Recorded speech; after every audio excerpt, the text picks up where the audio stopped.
اعوذ باللہ السمیع العلیم من الشیطان الرجیم من حمزہ ونفخہ ونفسہ بسم اللہ الرحمن الرحیم ربی یسر ولا تعسر وتمم بالخیر ربی زدنی علما قل انی نہیت ان اعبد الذین تدعون من دون اللہ قل لا اتبع اہواءکم قد دللت اذا وما انا من المہتدین قل انی علی بینۃ من ربی وکذبتم بہ ما عندي ما تستعجلون به إن الحكم إلا لله يقص الحق وهو خير الفاصلين قل لو أن عندي ما تستعجلون به لقضي الأمر بيني وبينكم والله أعلم بالظالمين وعنده مفاتح الغيب لا يعلمها إلا هو ويعلم ما في البر والبحر وما تسقط من ورقة إلا يعلمها ورق کہتے ہیں جو یہ ایک جیسے صفحات ہیں نا، اس کو بھی آپ ایک ورق کہتے ہیں. 2 صفحات کا ایک ورق ہوتا ہے اور ایک ورق میں 2 صفحات ہوتے ہیں، ایک ادھر ایک ادھر، ٹھیک ہے. اور پتوں کو بھی ورق کہتے ہیں، درخت کے جو پتے ہوتے ہیں. من ورقة إلا يعلمها ولا حبة في ظلمات الأرض، حبہ دانے کو کہتے ہیں، اور ایک حبہ یحب فعل بھی ہے محبت سے. فی ظلمات الارض ولا رطب ولا یابس الا فی کتاب مبین وهو الذی یتوفاکم باللیل ویعلم ما جرحتم بالنہار ثم یبعثکم فیہ لیقضی اجل مسمى ثم الیہ مرجعکم ثم ینبئکم بما کنتم تعملون. یہ 5 آیات مبارکہ ہیں سورہ انعام کی اور 7واں سپارہ ہے. 56 سے لے کے 60 تک یہ آیات بینات ہیں، اور ترجمہ پڑھیں گے احمد رضا کا کنز الایمان. تم فرماؤ مجھے منع کیا گیا ہے کہ انہیں پوجوں جن کو تم اللہ کے سوا پوجتے ہو. یہ پوجنا اور اللہ کے سوا پوجنا کیا ہے؟ یعنی عبادت، ٹھیک ہے. پوجنا اردو میں کہتے ہیں، ہاں ہندی میں کہتے ہیں، ہندی کا لفظ ہے، اردو میں عبادت کہتے ہیں، اور عربی میں بھی عبادت کہتے ہیں، عبد سے ہے. من دون اللہ، اللہ کے سوا، یعنی اللہ کے سوا کوئی بھی ہو جس کو بھی حاجت روا مشکل کشا سمجھا جائے، اللہ تعالیٰ کی ملکیت میں کسی بھی قسم کی شرکت کو تصور کیا جائے، تسلیم کیا جائے، تو یہی ہے پوجنا، یہی ہے عبادت کرنا.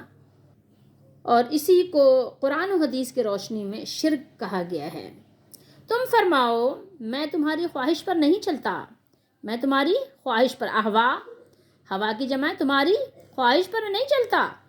یوں ہو تو میں بہک جاؤں اور راہ پر نہ رہوں. احمد رضا کہہ رہے ہیں ہدایت پر نہ رہوں، راہ پر نہ رہوں، محتدین. تم فرماؤ میں تو اپنے رب کی طرف سے روشن دلیل پر ہوں. دلیل چاہیے، کون سی دلیل؟ جو اللہ کی طرف سے ہو نا، اسے دلیل کہتے ہیں. دلیل گھر میں بنائی نہیں جاتی. اور تم اسے جھٹلاتے ہو.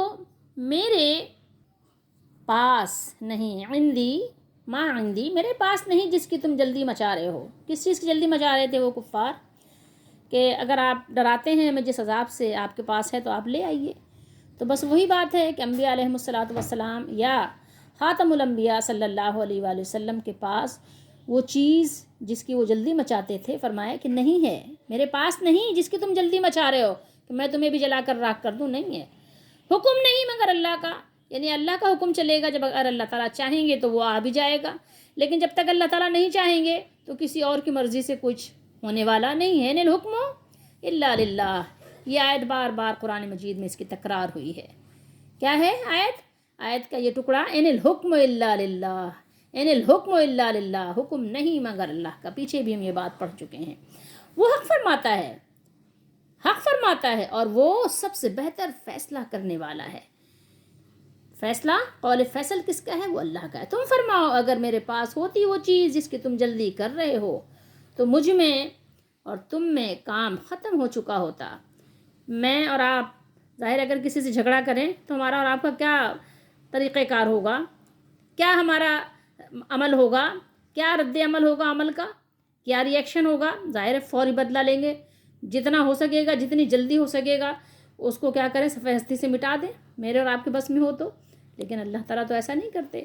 تو یہی بات ہو رہی ہے کہ اگر ایسا ہو تو ظاہر انسان کا تو کام یہی ہے نا کہ فوری طور پر ظاہر اپنے دشمن کو ختم کر دے. اور اللہ خوب جانتے ہیں، اللہ تعالیٰ کو سب سے زیادہ علم ہے کہ کون ہے ظالم. ستمگاروں کو، یہاں ظالم کا ترجمہ ستمگار ہے. اور اسی کے پاس ہیں کنجیاں. کس چیز کی کنجی؟ یہ آپ جیسے اردو میں کہتے ہیں مفتاحن، چابی، عربی میں مفتاحن. اور یہ جو ہے مفاتح، یہ جمع الجمع ہے. ٹھیک ہے، مفاتح اور مفاتیح بھی آتی ہے اس کی جمع الجمع. تو فرمایا کہ وَعِندَهُ مفاتح الغیب، اور اسی کے پاس ہیں کنجیاں، چابیاں غیب کی، انہیں وہی جانتا ہے. ٹھیک ہے، لا یعلمها الا هو، کوئی بھی نہیں جانتا سوائے اس کے. اور جانتا ہے جو کچھ خشکی اور تری میں ہے، اور جو پتا گرتا ہے، ورقہ وما تسقط، جو گرتا ہے ٹوٹ کر درخت سے، جو پتا ٹوٹ جاتا ہے، گر جاتا ہے، یہ ہے نا ورقہ، وہ اسے جانتا ہے. الا یعلمها، اور کوئی دانہ، کوئی حبہ نہیں زمین کی اندھیریوں میں، ظلمات میں، ارض زمین، اور نہ کوئی تر جس کے اندر رطوبت ہو، تر، اور نہ خشک جو ایک روشن کتاب میں لکھا نہ ہو. روشن کتاب میں لکھا ہوا ہے، یعنی سب خشک اور تر ہر چیز لکھی جا چکی ہے لوح محفوظ پر. اور وہی ہے، اور جتنا بہتر سمجھا قرآن میں بھی اللہ نے بیان کر دیا، اور وہی ہے جو رات کو تمہاری روحیں قبض کرتا ہے. جب رات کو سوتے ہیں یا دن کو سوتے ہیں تو کیا ہوتا ہے؟ روحیں قبض ہو جاتی ہیں، مر جاتے، نہیں پتہ دنیا میں کیا ہو رہا ہے، کہاں کون سے کلب میں کون سا ناچ گانا ہو رہا ہے، ہمیں نہیں معلوم ہوتا. ٹھیک ہے، اور جانتا ہے جو کچھ دن میں کماؤ، یعنی دن میں بھی جو کچھ ہو رہا ہے وہ بھی جانتے ہیں اللہ تعالیٰ، اور جو کچھ رات میں وہ بھی. پھر تمہیں دن میں اٹھاتا ہے کہ ٹھہرائی ہوئی میعاد پوری ہو. ٹھیک ہے، جو اجل مسمم ہے وہ وقت پورا ہو. جتنی زندگی اللہ نے لکھ دی ہے اس وقت تک اللہ تعالیٰ ہمیں جگاتے رہتے ہیں. پھر اسی کی طرف پھرنا ہے. کیا ہے پھرنے کا مطلب؟ لوٹنا ہے، واپس جانا ہے.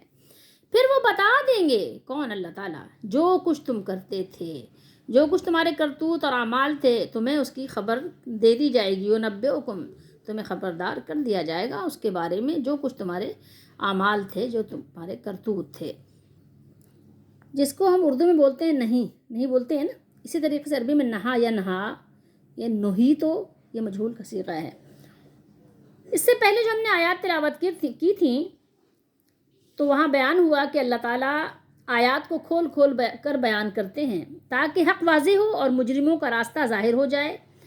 اب اس آیت میں مجرموں کے راستے پر چلنے سے منع فرمایا، جس سے یہ بھی معلوم ہو جائے گا کہ مجرموں کا راستہ کیا ہے جس پر چلنے سے تمہیں منع کیا گیا ہے. آیت کا مطلب کیا ہے؟ یہ ہے کہ آپ ان سے کہہ دیجئے کہ میں تمہاری خواہشوں کے پیچھے نہیں چلوں گا. اگر میں ایسا کروں تو میں گمراہوں میں شامل ہو جاؤں گا اور میں ہدایت پانے والوں میں سے نہیں ہوں گا. اللہ کی ہدایت کے مخالف قول کو کتنا ہی حکیمانہ اور دانش مندانہ آپ سمجھ لیجئے، لیکن اگر قرآن و سنت کے مخالف ہے وہ بات تو وہ محض خواہش پر مبنی ہے اور سراسر کیا ہے؟ دلالت و گمراہی ہے. ٹھیک ہے، اگر قرآن و سنت کے خلاف کوئی بات ہے تو نہ وہ حکیمانہ ہے نہ وہ دانش مندانہ ہے، کیونکہ کسی کے پاس حکم کا اختیار سمجھنا اس کی عبادت ہے، اور غیر اللہ کی عبادت شرک ہے، جو سب سے بڑا گناہ ظلم ہے. قل انی نہیت، آپ ان سب لوگوں کو خبردار کر دیجئے کہ مجھے تو ان سب کو حاجت روا، مشکل کشا، ان کو پکارنا، ان سے کوئی امید لگانا، مجھے تو ہر چیز سے منع کر دیا گیا ہے. میں تو ایسا ہرگز نہیں کرنے والا، کیونکہ دین اسلام کی بنیاد ہی عقیدہ توحید پر ہے. سب سے پہلا جملہ جسے زبان سے ادا کر کے، دل سے یقین کر کے کوئی بھی انسان مشرف و اسلام ہوتا ہے تو وہ کیا ہے؟ وہ کلمہ توحید ہی ہے. یعنی اس بات کو تسلیم کر لینا، سر تسلیم خم کر دینا کہ بس اللہ ایک ہے، وحدہ لا شریک ہے. اس کی ذات اور اس کی صفات میں، اس کے افعال، اس کے احکام میں کوئی بھی اس کا شریک نہیں، کوئی اس کا ہم پلہ نہیں، کوئی اس کے برابر کا نہیں، اور کوئی ایک ذرے کا بھی اللہ تعالیٰ کے جو مالک الملک ہے، جو اس کی ملکیت ہے، اس میں اختیار نہیں رکھتا۔ وہ بے مثل و بے مثال ہے، وہی عبادت کے لائق ہے، اس کے سوا کوئی الہ نہیں ہے۔ یہ نیلگوں آسمان، وسیع و عریض ریگستان، جنگل بیابان، سرسبز میدان، لہلہاتا نخلستان، خوشنما گلستان، بلکہ سارے کا سارا جہان اسی خالق حقیقی نے اپنی قدرت و شان سے تخلیق فرمایا ہے، پیدا فرمایا ہے۔ یہ بلند و بالا پہاڑ، وادی و سبزہ زار، رنگ برنگے پھولوں کی مہکار، خوش ذائقہ پھلوں کی بہار، کہکشاؤں کی قطار، یہ لیل و نہار، بلکہ چمن ہستی کی ساری بہار اسی الہ جبار کا شاہکار ہیں۔ یہ من بھاتے باغات، یہ لہلہاتے نباتات، جمادات و حیوانات، لاجواب معدنیات اور انسان و جنات، سب کچھ اسی خالق کائنات کی تخلیقات ہیں۔ وہ سب سے بڑا شہنشاہ، سب کا پالنہار، سب کا رب اور پروردگار بھی ہے، اور رحمان و رحیم ہونے کے ساتھ ساتھ جبار و قہار ہے۔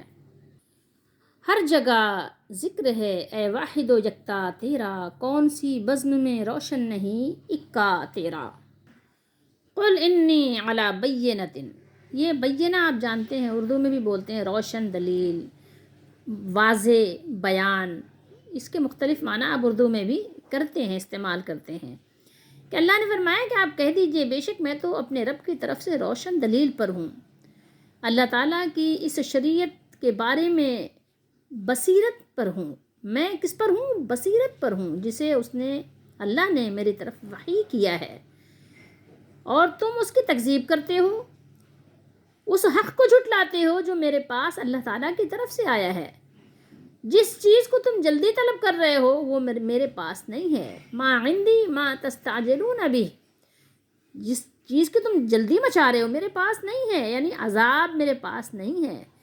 ان الحکم الا للہ، حکم تو اللہ ہی کا چلے گا، ٹھیک ہے، حکم اللہ کے علاوہ تو کسی اور کا چلنا نہیں ہے، فیصلہ اللہ ہی کے اختیار میں ہے۔ جب چاہے اللہ تعالیٰ کا عذاب کا معاملہ اللہ کے سپرد ہے، اگر وہ چاہے تو تمہارے مطالبے پر فوراً بھیج دے، اور اگر وہ چاہے تو اپنی کسی عظیم حکمت و مصلحت کے پیش نظر اسے مؤخر کر کے تمہیں مہلت دے دے، ٹھیک ہے، مہلت عطا کر دے۔ اسی لیے فرمایا قصہ یقص الحق، وہ سچی بات بیان فرماتا ہے۔ آپ اردو میں بھی بولتے ہیں نا قصہ، واقعہ، ٹھیک ہے، تو اللہ تعالیٰ حق بات، سچ بات، سچی بات بیان فرماتے ہیں، اور وہ سب سے بہتر فیصلہ کرنے والے ہیں، یعنی وہ بہترین فیصلہ فرمانے والی ذات اور اپنے بندوں کے درمیان بہترین قاضی ہے۔ کون ہے؟ اللہ۔ اصل تو یہی بات ہے کہ وہی ہے سپریم کورٹ، ٹھیک ہے، اور وہی ہے قاضی القضاء، چیف جسٹس۔ آپ ان لوگوں کو بتا دیجئے قل لو ان عندی ما تستعجلون به، ان لوگوں کو بتا دیجئے کہ اگر یہ میرے اختیار میں ہوتا تو میں تمہیں اس عذاب میں مبتلا کر دیتا جس کے تم مستحق ہو، تم واقعی اس بات کے مستحق ہو کہ تم کو مسمار کر دیا جائے، تم کو ختم کر دیا جائے، تمہاری جڑیں کاٹ دی جائیں، تم ہو اس لائق، لیکن بات یہ ہے کہ وہ چیز میرے اختیار میں نہیں ہے، وہ چیز تو اللہ کے اختیار میں ہے۔ اور بات یہ ہے کہ واللہ عالم بالظالمین، اور اللہ ظالموں کو خوب جانتے بھی ہیں۔ یہ مہلت مل رہی ہے تو شکر ادا کرو۔ اب تھوڑی سی تسلی کے ساتھ اس آیت کی تطبیق کرنی ہے حدیث شریف سے، کہ اللہ کے نبی فرما رہے ہیں کہ میرے پاس تو نہیں ہے وہ چیز جس عذاب کو تم جلدی شور مچا رہے ہو کہ جلدی آ جائے، کہ جس آپ کی عذاب کی آپ خبر دے رہے ہیں، جس عذاب سے آپ ڈرا رہے ہیں، کہ نبی کریم صلی اللہ علیہ وسلم نذیر بھی ہیں، ڈراتے بھی ہیں اللہ کے عذاب سے۔ تو کفار مکہ ہوں یا جاہل نادان لوگ ہوں تو ظاہر ہے وہ غفلت کی وجہ سے سمجھتے نہیں ہیں، اپنے ہی عذاب مانگتے ہیں۔ تو اب ایک حدیث ہے، اس سے تطبیق کرنی ہے، ٹھیک ہے، ورنہ لوگ ظاہر ہے کہ پھر پریشان حال ہو جاتے ہیں کہ ایسی حدیث پڑھ لی اور قرآن کی آیت پڑھ لی، اب کیا کریں، کیسے کریں، سمجھ نہیں آتی نا پھر۔ اب دیکھیں ظاہر قرآن حدیث پڑھنے کے لیے بھی آپ کو وقت چاہیے، جب دنیا کا بھی آپ کوئی ہنر سیکھتے ہیں، کچھ بھی آپ دنیا میں بھی کوئی کام کرتے ہیں تو آپ اس کے لیے وقت دیتے ہیں نا وقت۔ ایون یہ کہ آپ مان لیں آپ میچ بھی دیکھتے ہیں تو اس کو بھی تھوڑا سا آپ دلچسپی سے دیکھتے ہیں اسپورٹس کا آپ کوئی بھی پروگرام دیکھتے ہیں، اس کے علاوہ کوئی ڈرامہ کوئی فلم دیکھتے ہیں، ابھی آپ دیکھیں کہ آپ نے ایک ڈرامہ ٹرکش جو دیکھا تو کتنی زبانوں میں دیکھا، لوگوں نے اس کو کئی دفعہ دیکھا، اردو ترجمے کے ساتھ دیکھا، ٹرکش لینگویج میں بھی دیکھا، اس کو جو ہے عربک میں بھی دیکھا، انگلش میں بھی دیکھا، کتنی زبانوں میں اس کی ٹرانسلیشن ہوئی اور لوگوں نے کئی بار دیکھا، راتوں میں جاگ کر دیکھا. تو لوگ انٹرسٹ جس میں لیتے ہیں وہ کام کر لیتے ہیں. قرآن کو بھی سمجھنے کے لیے، قرآن و حدیث میں تطبیق کے لیے بھی آپ کو، تطبیق سے مراد یہ ہے کہ تطبیق تو ہے، کہیں پہ تعرض یا خلاف تو نہیں ہے، لیکن لوگوں کے ذہنوں میں جو ایک خلا آ جاتا ہے تو ظاہر ہے اس کو اس اصطلاح میں آپ تطبیق کہہ سکتے ہیں. تو بہرحال اس کے لیے بھی آپ کو تھوڑا سا تو ظاہر وقت لگانا پڑے گا، تھوڑا سا تو ٹائم دینا پڑے گا. 24 گھنٹے میں آپ 1 گھنٹہ تو قرآن کے لیے دے سکتے ہیں نا. مسلمان ہونے کی حیثیت سے اتنا تو انٹرسٹ ہونا چاہیے. یہ اللہ کی طرف سے گفٹ ہے، تحفہ ہے قرآن. یہ ہمارے ہدایت کا سرچشمہ ہے اور ہمیشہ کی جو نعمتیں ہیں اس کو دلانے کا ایک ضامن اور ذریعہ بھی ہے یہ قرآن. تو آئیے حدیث شریف پڑھتے ہیں. بخاری شریف ہے، یہ ہے کتاب و بدع الخلق، ٹھیک ہے، چیپٹر ہے اور حدیث نمبر ہے 3231. اور حدثنا، یہ تو کہہ رہے ہیں امام بخاری کہ ان کو بتایا عبداللہ نے بن یوسف نے، ٹھیک ہے، اور ان کو خبر دی یوسف کو کس نے؟ اخبارنا، ان کو خبر دی ہے وہب نے، ٹھیک ہے. اچھا، ابن وہب ہیں، وہب کے بیٹے کوئی. اب اس طرح سے نہیں، یہ تسلسل چل رہا ہے، لیکن اصل میں راوی کون ہیں؟ راوی ہیں عروہ، جنہوں نے روایت کیا ہے ام المومنین اماں عائشہ صدیقہ رضی اللہ تعالی عنہا سے، جو زوج النبی ہیں، نبی کریم صلی اللہ علیہ وسلم کی آپ کی یعنی بیوی محترمہ ہیں. ٹھیک، اردو میں بیوی آپ کہتے ہیں، بیگم کہتے ہیں، ٹھیک ہے، وائف کہتے ہیں، اور عربی میں زوج کہتے ہیں، زوج النبی صلی اللہ علیہ وسلم. ٹھیک ہے، یہ بیان کرتی ہیں کہ اب یہ ان کے بھانجے ہیں، اپنے بھانجے سے انہوں نے بیان کیا اور بھانجے نے روایت کی آگے. یہ بیان کرتی ہیں کہ انہوں نے نبی کریم صلی اللہ علیہ وآلہ وسلم سے کہا، پوچھا، کیا آپ پر کوئی دن احد کے دن سے بھی زیادہ سخت گزرا ہے؟ یعنی اس سے زیادہ سخت جو احد کا دن تھا، آپ صلی اللہ علیہ وسلم کو لہو لحان کیا گیا تھا، آپ صلی اللہ علیہ وسلم کا خون بہا تھا، دانت شہید ہوئے تھے، آپ کے گل پھڑے یعنی جو آپ کا رخسار تھا وہ پھٹ گیا تھا، یعنی بہت شدید تکلیف اس دن آئی تھی، بڑی شدید آزمائش تھی. تو آپ صلی اللہ علیہ وآلہ وسلم سے پوچھا کہ کیا اس دن سے زیادہ سخت دن کوئی آپ پر گزرا ہے؟ تو آپ صلی اللہ علیہ وسلم نے اس بات پر فرمایا کہ ہاں، لقد لقیت من قومی کی ما لقیت، کہ تمہاری قوم، جو قوم کون سی ہے؟ یہ قریش سے ان کا بھی تعلق تھا اور قریش کی ہی بات ہو رہی ہے. تمہاری قوم قریش کی طرف سے میں نے کتنی مصیبتیں اٹھائی ہیں، لیکن اس سارے دور میں عقبہ کا دن مجھ پر سب سے زیادہ سخت تھا. یہ وہ موقع تھا جب میں نے طائف کے سردار کنانہ بن عبد یالین بن عبد کلالن کے ہاں اپنے آپ کو پیش کیا تھا.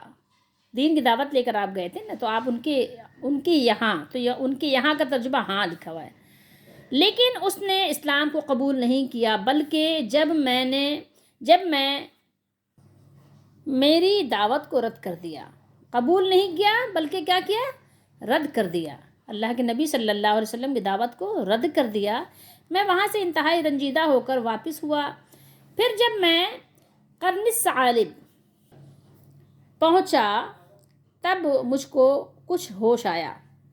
میں نے اپنا سر اٹھایا تو کیا دیکھتا ہوں کہ بدلی کا ایک ٹکڑا، بدلی کہتے ہیں بادل، ٹھیک ہے، یعنی بادل کا ایک ٹکڑا میرے اوپر سایہ کیے ہوئے ہے، اور میں نے دیکھا کہ حضرت جبرائیل علیہ السلام اس میں موجود ہیں. انہوں نے مجھے آواز دی اور کہا کہ اللہ تعالیٰ آپ کے بارے میں آپ کی قوم کی باتیں سن چکا، اور جو انہوں نے رد کیا ہے وہ بھی سن چکا. آپ کے پاس اللہ تعالیٰ نے پہاڑوں کا فرشتہ بھیجا ہے. وَقَدْ بَعَثَ إِلَيْكَ مَلَكَ الْجِبَالِ، ملک الجبال آپ کے پاس آیا ہے. تو آپ صلی اللہ علیہ وآلہ وسلم ان کے بارے میں جو چاہیں اسے حکم دے دیں. ٹھیک ہے، اس وقت یہ آپ کے یعنی اختیار میں ہے، آپ جو چاہیں اس وقت حکم دیں. آپ نے اللہ کی راہ میں تکلیفیں اٹھائی ہیں، اللہ کا دین پہنچانے کے لیے اتنا آپ صلی اللہ علیہ وسلم نے زخم کھائے ہیں، اتنا آپ صلی اللہ علیہ وسلم کو شدید تکلیف پہنچائی گئی ہے. اس وقت آپ کے یہ حکم کا منتظر ہے، جو چاہیں آپ حکم دے دیں. اس کے بعد مجھے پہاڑوں کے فرشتے نے آواز دی، انہوں نے مجھے سلام کیا اور کہا کہ اے محمد صلی اللہ علیہ وسلم. پھر انہوں نے بھی وہی بات کہی، آپ جو چاہیں اس کا مجھے حکم فرمائیں. اگر آپ چاہیں تو میں دونوں طرف کے پہاڑ ان پر لا کر ملا دوں جن سے وہ چکنا چور ہو جائیں. نبی کریم صلی اللہ علیہ وآلہ وسلم نے فرمایا، مجھے تو اس کی امید ہے کہ اللہ تعالیٰ ان کی نسل سے ایسی اولاد پیدا کرے گا جو اکیلے اللہ کی عبادت کرے گی اور اس کے ساتھ کسی کو شریک نہ ٹھہرائے گی. دوبارہ سے حدیث نمبر یاد کر لیجئے، 3231 ہے، اور اس حدیث کو مختصر الفاظ میں بخاری شریف میں ایک جگہ اور بھی ہے، 7389 کہہ دیں، 89 پر بھی ہے یہ حدیث، لیکن مختصر ہے، وہاں پر یہ ڈیٹیل نہیں ہے، مختصر ہے. اور مسلم شریف میں بھی ہے، مسلم شریف ہے، کتاب الجہاد والسیر ہے، یہ حدیث نمبر ہے 4653. یہاں پر بھی یہ حدیث بیان ہے اور تھوڑے سے الفاظ زیادہ ہیں. یہاں پر فرشتے نے کہا کہ اگر آپ چاہیں انشئتا اطبقت علیہم الاخشبین، یعنی دونوں پہاڑوں کو ملا دوں، ان کو پیس کر رکھ دوں. لیکن رسول اللہ صلی اللہ علیہ وآلہ وسلم نے فرمایا کہ نہیں، اگر یہ ایمان نہیں لاتے تو مجھے امید ہے کہ اللہ تعالیٰ ان کی نسل میں سے ایسے لوگ پیدا فرمائیں گے، ایسے لوگ آئیں گے جو صرف ایک اللہ وحدہ لا شریک کی عبادت کریں گے اور کسی کو اس کے ساتھ شریک نہیں ٹھہرائیں گے. یہاں پر حدیث شریف میں یہ الفاظ بھی ہیں، اور دیکھیں آپ کے سامنے ہے کتنی طویل ہے حدیث شریف، اچھی خاصی.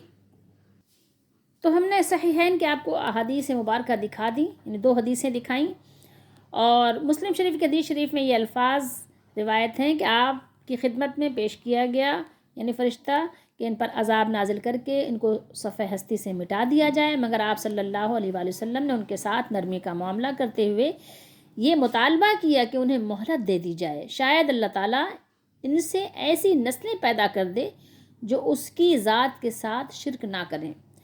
اب سوال یہ ہے کہ اس حدیث اور اس آیت کریمہ میں کس طرح تطبیق ہوگی. تطبیق کہتے ہیں یعنی مطابقت، یعنی ایک چیز دوسرے کے مطابق ہو جائے. اس کا جواب ہم آپ کو سناتے ہیں کہاں سے؟ تفسیر ابن کثیر سے. ٹھیک ہے، وہ اس کا جواب یہ بتا رہے ہیں کہ اس کا جواب یہ ہے کہ اگر اس وقت عذاب کا واقع کر دینا آپ کے اختیار میں ہوتا جب یہ کفار آپ سے عذاب کا مطالبہ کر رہے تھے تو آپ ان پر عذاب واقع کر دیتے، جبکہ حدیث میں یہ نہیں ہے کہ کفار نے اس وقت آپ سے عذاب واقع کر دینے کا مطالبہ کیا تھا، بلکہ آپ کو تو پہاڑوں پر متعین فرشتے نے یہ پیشکش کی تھی، اور اللہ تعالیٰ کی طرف سے یہ ایک اجازت آئی تھی، یہ لازم یا واجب بات نہیں تھی. ٹھیک ہے، کہ اگر آپ چاہیں تو وہ ان پر اخشبین کو گرا دے. ٹھیک ہے، اس سے مراد اخشبین کیا تھا؟ اس سے مراد مکے کے 2 پہاڑ ابو قبیس اور قویقیان ہیں، 2 پہاڑ جن میں سے ہر ایک اپنے طور پر اہل مکہ کو جنوب سے شمال کی جانب گھیرے ہوئے ہیں. اسی لیے آپ صلی اللہ تعالیٰ علیہ وآلہ وسلم نے ان پر شفقت فرماتے ہوئے یہ مطالبہ کیا کہ انہیں مہلت دے دی جائے. انہوں نے اصل میں کس کو ناراض کیا تھا؟ اللہ کو ناراض کیا تھا، کیونکہ وہ کس کی مخالفت کر رہے تھے؟ اللہ کے رسول صلی اللہ علیہ وسلم کی مخالفت کر رہے تھے. اچھا، اس کو اگر آپ اور آسان کرنا چاہیں، سمجھنا چاہیں تو بہت آسانی سے سمجھ سکتے ہیں. کیسے؟ مثال کے طور پر آپ چلتے ہیں اپنے پاؤں سے، تو کب چلتے ہیں؟ اللہ کا حکم ہے تو خوب چلتے ہیں، لیکن اگر اللہ کا حکم نہ ہو تو یہ پاؤں نہیں چلتے. ٹھیک ہے، آپ دیکھتے ہیں اپنی آنکھوں سے، خوب دیکھتے ہیں، لیکن کب؟ جب تک اللہ تعالیٰ نے روشنی دی ہے، اس کا حکم ہے. لیکن اگر یہ آنکھیں نابینا ہو جائیں آپ نہیں دیکھ سکتے. ٹھیک ہے، ڈاکٹر بھی علاج کرنے سے معذور ہو جاتے ہیں. تو اب آپ یہ دیکھیے، یہاں پر سمجھنے کی جو ایک آسان سی ترکیب ہے وہ یہ ہے کہ جب اللہ کا حکم ہوا آپ نے معجزات دکھائے، جب اللہ کا حکم ہوا عذاب کا فرشتہ آ گیا، آپ ابھی حکم کیجئے، ابھی عذاب آ جائے گا ان پر۔ لیکن کیا ہے کہ اللہ تعالیٰ نے اپنے نبی کو رحمت بنا کر بھیجا، نبی کریم صلی اللہ علیہ وسلم نے مہلت لے لی کہ اللہ تعالیٰ ان کو مہلت دے دیجئے۔ قوم نے عذاب نہیں مانگا تھا، بلکہ اللہ کی طرف سے حکم آیا تھا، اللہ کی طرف سے فرشتہ آیا تھا، ملک الجبال آئے تھے، ٹھیک ہے، جبریل علیہ السلام آئے تھے، لیکن اللہ کے نبی نے مہلت مانگ لی۔ لیکن یہی بات آپ دیکھیں احد کے دن اللہ کے نبی نے عذاب مانگا تو اللہ تعالیٰ نے آپ کو منع فرما دیا۔ تو بات یہاں اتنی سمجھنے کی ہے، جب اللہ کا حکم ہو تو آپ جو چاہیں کر سکتے ہیں، جب آپ اللہ تعالیٰ کا حکم آپ کے لیے آ جائے کہ آپ یہ کر دیجئے، ٹھیک ہے، تو وہ کام آسان کر دیا جاتا ہے، وہ حکم پورا ہو جاتا ہے۔ لیکن جب اللہ کا حکم نہیں ہو اور نبی علیہ السلام سے مطالبہ کیا جائے آپ ایسا کر دیجئے، آپ ایسا کر دیجئے، آپ یہ دے دیجئے، آپ یہ لے لیجئے، تو پھر وہ معاملہ اللہ تعالیٰ کے سپرد ہوتا ہے۔ سمجھ رہے ہیں؟ آسان سے انداز میں سمجھ لیجئے اگر سمجھنا چاہیں تو، اور اگر کوئی نہیں سمجھنا چاہے اور ضدی بن جائے تو پھر اس کو سمجھایا نہیں جا سکتا، اس کے لیے آپ کہیے قالوا سلاما۔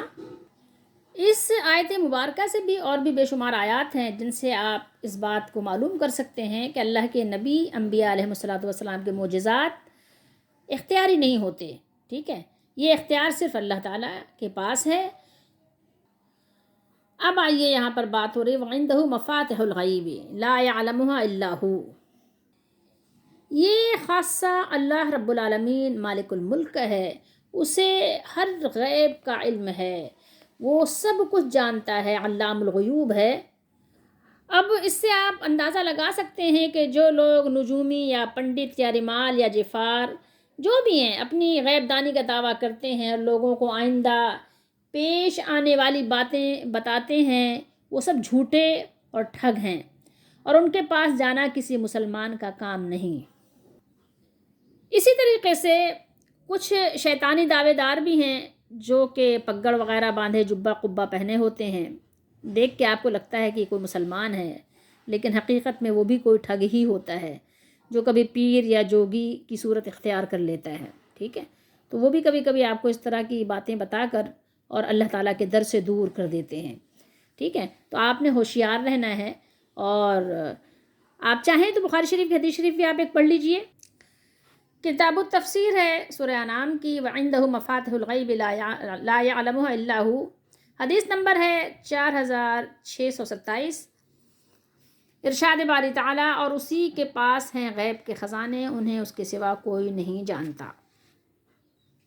عبداللہ بن عمر رضی اللہ تعالیٰ عنہ بیان کرتے ہیں کہ رسول اللہ صلی اللہ علیہ وآلہ وسلم نے فرمایا غیب کے خزانے 5 ہیں، خزانے ہیں، ایک خزانے میں کیا کیا ہے مجھے آپ کو نہیں معلوم، بے شک اللہ ہی کو قیامت کی خبر ہے، اور وہی جانتا ہے کہ رحموں میں کیا ہے، رحموں میں جانتے ہیں یوٹرس، اور کوئی بھی نہیں جانتا، یعنی جو بچہ ہونے والا ہے یہ شقی ہوگا یا سعید ہوگا، جنتی ہوگا، دوزخی ہوگا، نیک ہوگا، بد ہوگا، یہ کیا ہوگا نہیں پتہ، کسی کو بھی نہیں جان سکتا کہ، اور کوئی بھی جان نہیں جانتی کہ وہ کل کیا عمل کرے گا، کیا کمائے گی، کوئی بھی جان کیا کمائے گی اور کیا عمل کرے گا، اور نہ کوئی یہ جان سکتا ہے کہ وہ کس زمین میں مرے گا، بے شک اللہ ہی علم والا ہے، خبر رکھنے والا ہے۔ اب آپ ان احادیث کو کیا کریں گے؟ کیا کہیں گے کہ نبی کریم صلی اللہ تعالیٰ علیہ وآلہ وسلم نے نعوذ باللہ کیا ہیلا بہانہ کیا ہے کیا؟ اللہ کے نبی کی ہر بات واضح، دو ٹوک، صاف اور واضح ہوتی ہے، ٹھیک ہے، دلیل پر مبنی ہوتی ہے۔ آپ صلی اللہ علیہ وسلم کا بیان کیا ہے؟ دین میں دلیل ہے۔ وہی اللہ ہے جو سب کچھ علم رکھنے والا ہے، بارش کتنی برسے گی، کہاں برسے گی، اور اس سے کیا نفع ہوگا، کیا نقصان ہوگا، یہ بھی کسی کو نہیں معلوم، اور وہی اللہ جانتا ہے کون کس زمین میں مرے گا۔ موت کا بھی دیکھیں آپ، ایسا اللہ تعالیٰ نے یعنی وقت کے ساتھ ساتھ جگہ کو بھی مقرر فرما دیا کہ انسان کی جان اگر کسی راستے روڈ پر نکلنا لکھی ہوتی ہے تو انسان جلدی جلدی ایمبولنس کر کے وہاں پہنچ جاتا ہے اور جان وہاں نکل جاتی ہے، ہاسپٹل نہیں پہنچ پاتا۔ کبھی کبھی ہاسپٹل کے بیڈ پر مرنا لکھا ہوتا ہے تو انسان وہاں پہنچ کر وہیں دم نکل جاتا ہے۔ کبھی کبھی کسی پہاڑ پر مرنا لکھا ہوتا ہے، انسان اس پہاڑ پر پہنچ جاتا ہے۔ مطلب جس طرح لکھی ہوتی ہے انسان کی جان نکلنا، وہاں انسان پہنچ جاتا ہے۔ کسی کو نہیں معلوم ہوتا کہ ہم کس لیے جا رہے ہیں، اپنے مرنے کے لیے جا رہے ہیں یا اپنی زندگی کا سامان کرنے کے لیے جا رہے ہیں۔ وہ اللہ رب العالمین اس کو معلوم ہے، خشکی اور سمندروں کی سب چیزوں کو اس کے پاس علم ہے، چاہے وہ خشکی پہ ہو یا سمندر میں، اس کا بے پایا علم بحر و بر کی تمام موجودات کا احاطہ کیے ہوئے ہے کہ اس سے ان کی کوئی چیز بھی پوشیدہ نہیں ہے، آسمان و زمین کا کوئی ذرہ بھی اس کے علم سے باہر نہیں ہے۔ وما تسقط من ورقۃ، اب یہاں دیکھیے غور کیجئے، الا یعلمها، اور کوئی پتا نہیں گرتا مگر وہ اس کو جانتا ہے، وہ ذاتی گرامی جو جمادات تک کی حرکات سے آگاہ ہے، حیوانات خصوصاً ان میں سے جو مکلف ہیں یعنی جن و انس کی بابت، اس کے علم کے بارے میں تمہارا کیا خیال ہے؟ جس کے علم کا یہ حال ہے کہ جنگل میں اگر ایک پتا بھی گرے، پتے تو چھوٹے بھی ہوتے ہیں، چھوٹا سا پتا بھی گرے رات کے اندھیروں میں تو وہ بھی اللہ تعالیٰ جانتا ہے۔ سوچئے تھوڑی دیر کے لیے، یعلم خائنۃ الاعین وما تخفی الصدور، سورہ مومن میں اللہ نے فرمایا وہ آنکھوں کی خیانت کو بھی جانتا ہے، اور جو باتیں سینے میں تم چھپاتے ہو یا جو لوگ چھپاتے ہیں ان کو بھی اللہ جانتے ہیں۔ اس اللہ سے ہمیں کتنا ڈرنا چاہیے، وہ مالک اس کائنات کی چھوٹی سے چھوٹی اور پوشیدہ سے پوشیدہ چیز، ہر چیز کو لوح محفوظ پر اللہ نے درج کیا ہوا ہے، سب کچھ درج ہے۔ وہو الذی، اور وہی تو ہے، وہی اللہ ہے جو رات کو تمہارے دن بھر کے اعمال کو بھی خوب جانتا ہے، اور جو مخلوق ہے لیل و نہار، ان کی حرکت و سکون کی ہر حالت میں ان کا احاطہ کیے ہوئے ہے۔ اللہ کے نزدیک رات کی تاریکی اور دن کے اجالے سب برابر ہیں، ٹھیک ہے؟ کوئی تم میں سے چپکے سے بات کہے یا پکار کر رات کو کہیں چھپ جائے یا دن کے روشنی میں کہیں کھلم کھلا چلے پھرے، اللہ کو سب معلوم ہے۔ لیقضی اجل مسمى، تاکہ زندگی کی مدت پوری کر دی جائے، یعنی اللہ تعالیٰ اس لیے ہمیں جگا دیتے ہیں کہ ہم اپنی زندگی کی جو ہمارا وقت ہے وہ وقت پورا ہو جائے، اجل مسمى جو اللہ نے لکھا ہے ہر ایک کے لیے وہ وقت آ جائے۔ ہر شخص کی زندگی معین مدت ہے، ٹھیک ہے؟ پھر تمہارا اسی کی طرف لوٹنا ہے، یعنی قیامت کے دن۔ پھر اللہ تعالیٰ ہم سب کو جو ہمارے اعمال ہیں، جو تم اور تمہارے اعمال جو تم عمل کرتے ہو، سب کو اللہ تعالیٰ بتا دیں گے، ٹھیک ہے؟ تمہارے اعمال کی جزا دیں گے، اگر اچھے عمل کرتے ہو تو اچھی جزا، اور اگر برے تو سمجھ لو سزا کے لیے تیار رہو۔ اب ہم آپ کو ایک بریلوی عالم دین جن کی تفسیر ہے ضیاء القرآن، اس سے بھی کچھ بتا دیتے ہیں۔ وہ فرماتے ہیں کہ پہلے تو مطلقاً فرمایا کہ غیب کے خزانوں کی کنجیاں اسی کے قبضے میں ہیں، اس کے بعد مزید وضاحت سے اپنے علم وسیع و محیط کو بیان فرمایا کہ یہ کائنات جس کے کروڑویں حصے کا بھی تمہیں علم نہیں، لیکن جتنا کچھ بھی تم جانتے ہو اس میں سب سے بڑی چیزیں خشکی اور تری ہیں، بر اور بحر ہیں، ان میں رنگا رنگ ان گنت مخلوق چھوٹی اور بڑی سانس لے رہی ہے، ان سب کو بھی وہ جانتا ہے۔ کون؟ اللہ۔ اس کے علم کی یہ کیفیت ہے کہ روئے زمین پر بے شمار جنگلات کے بے حساب درختوں کے ان گنت پتوں میں سے اگر کوئی پتا بھی گرتا ہے تو اللہ تعالیٰ کو اس کا بھی علم ہے۔ اور سنو، شکم زمین کے اندھیروں میں جہاں تمہارے تیز بین برقی آلات بھاری بھرکم اشیاء کا سراغ لگانے سے بھی عاجز ہیں، ان اندھیروں میں سرسوں کے بیج سے بھی باریک دانہ جہاں کہیں جس حالت میں پڑا ہے اللہ تعالیٰ اس کو بھی جانتے ہیں۔ تو جس کی ہمادانی کی یہ کیفیت ہو اس کے احاطۂ علم سے بھی کوئی چیز خارج ہو سکتی ہے؟ نہیں، ہرگز نہیں۔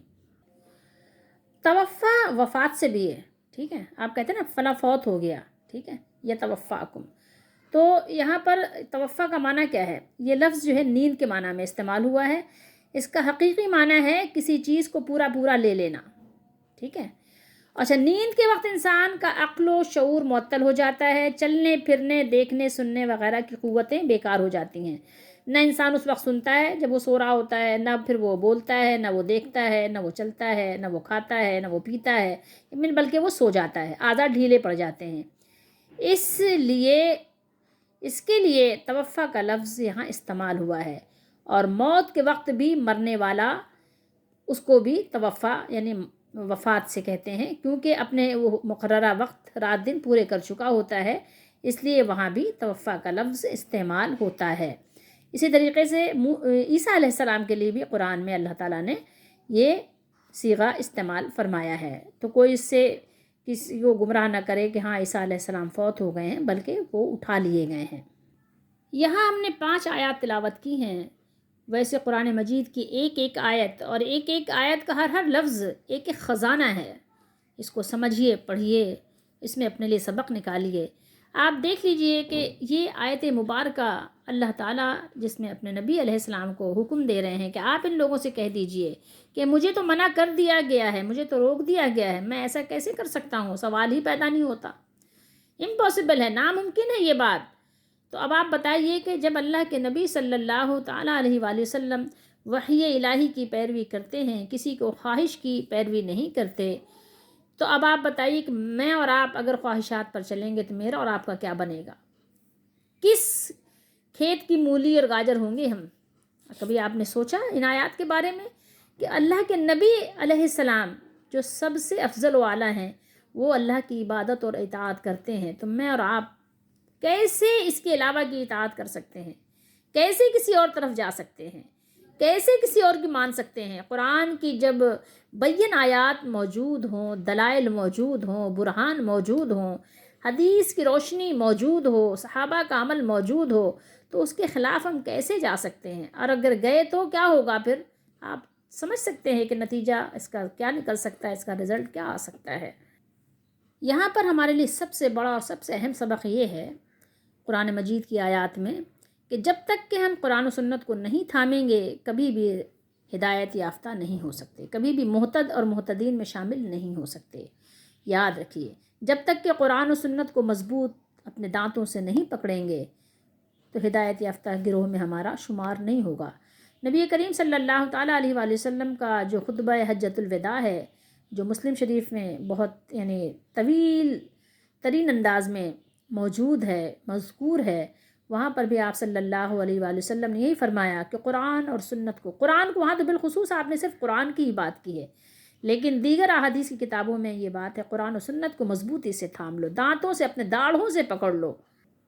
موطا امام مالک میں حدیث شریف ہے، رسول اللہ صلی اللہ علیہ وآلہ وسلم نے ارشاد فرمایا، حدیث نمبر ہے 1395، ترکت فیکم امرین لن تدلوا ما تمسکتم بہما کتاب اللہ و سنت رسولہ، میں نے تم میں 2 باتیں چھوڑی ہیں، جب تک تم ان دونوں کو تھامے رکھو گے کبھی گمراہ نہیں ہوگے۔ کیا فرمایا؟ کبھی گمراہ نہیں ہوگے۔ نمبر 1 کتاب اللہ اور نمبر 2 سنت رسول صلی اللہ علیہ وسلم۔ تو یہاں بشارت کس چیز کی سنائی؟ لن تدلوا، لن تدلوا۔ اور اسی طریقے سے سنن ابی داؤد شریف کی حدیث شریف ہے، رسول اللہ صلی اللہ علیہ وآلہ وسلم نے ارشاد فرمایا، علیکم بسنتی و سنت الخلفاء الراشدین المہدیین، تمسکوا بها وعدوا علیہا بالنواجذ وإیاکم ومحدثات الامور فإن کل محدثۃ بدعہ وکل بدعۃ ضلالہ۔ میری سنت اور ہدایت یافتہ خلفائے راشدین کی سنت پر قائم رہنا، اسے تھام لینا اور داڑھوں کے ساتھ مضبوطی سے پکڑ لینا، دین میں نئی باتوں سے بچ کر رہنا، کیونکہ ہر نئی بات بدعت اور ہر بدعت گمراہی ہے۔ اب آپ تصور کیجئے کہ نبی کریم صلی اللہ تعالیٰ علیہ وآلہ وسلم نے کتنے کھلے ہوئے، صاف اور واضح انداز میں ہمیں قرآن و سنت کو تھامنے کا حکم دیا، اور قرآن و سنت کو تھامنے کا فائدہ بھی بتایا اور ہدایت کا ضامن بھی قرار دیا، اور گمراہی سے بچنے کا طریق بھی اسی کو بتایا۔